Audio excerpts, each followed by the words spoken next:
क्या था? High court. सबसे पहले अपन ने एक शब्द पढ़ा है अंकल सिंड्रोम। क्या पढ़ा है?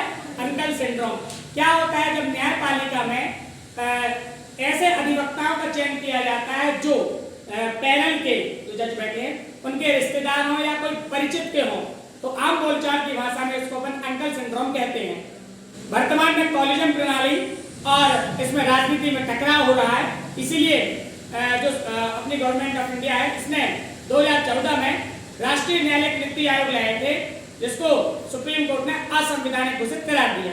ठीक है, अब इसके बाद अपन ने पढ़ा है 7वां संशोधन अधिनियम 1956 के तहत एक हाई कोर्ट जो होता है वो 2 या 2 से अधिक राज्य या संघ शासित राज्यों का हो सकता है। जैसे अपन ने पढ़ा है गुवाहाटी उच्च न्यायालय में असम, नागालैंड, मिजोरम और अरुणाचल आते हैं। ठीक है, उसके बाद कलकत्ता उच्च न्यायालय में अपन ने बंगाल तो है, अंडमान निकोबार आता है।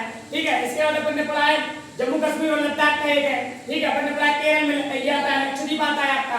ठीक है, तो ऐसे पंजाब, हरियाणा, चंडीगढ़ का एक हो गया, मद्रास में पुडुचेरी और तमिलनाडु ये आते हैं। ये हो गया 1956 7वां संशोधन अधिनियम। इसके बाद अपन ने पढ़ा है चलिए कि हाई कोर्ट में जो न्यायाधीशों की संख्या है वो निश्चित नहीं है। जैसे सुप्रीम कोर्ट में अपन पढ़ते हैं वर्तमान में 33+1। हाई कोर्ट में ये राष्ट्रपति के विचार पर छोड़ दिया गया है। ठीक है, चलिए इसके बाद अपन ने पढ़ा इनको शपथ कौन दिलाता है? गवर्नर। कौन दिलाता है? गवर्नर, या उसके द्वारा नियुक्त कोई व्यक्ति दिलाता है। अब इसके बाद इनको हटाना है तो संसद में विशेष बहुमत उपस्थित और मतदान वालों का होना चाहिए। उसके लिए कंडीशन है लोकसभा के 100 और राज्यसभा के 50 व्यक्तियों का साइन होना चाहिए। कार्यकाल इनका 62 वर्ष।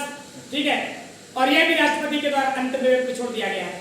ठीक है, अब क्या होता है इनकी जो नियुक्ति होती है भारत का मुख्य न्यायाधीश और 2 वरिष्ठतम जो जज होते हैं वो कॉलेजियम प्रणाली के तहत करते हैं। 1998 को बताया गया कि जो भारत के मुख्य न्यायाधीश की एकल राय नहीं होगी, दो जो जज हैं उनसे भी परामर्श लेना होगा इनकी नियुक्ति के संबंध में। ठीक है, थैंक यू।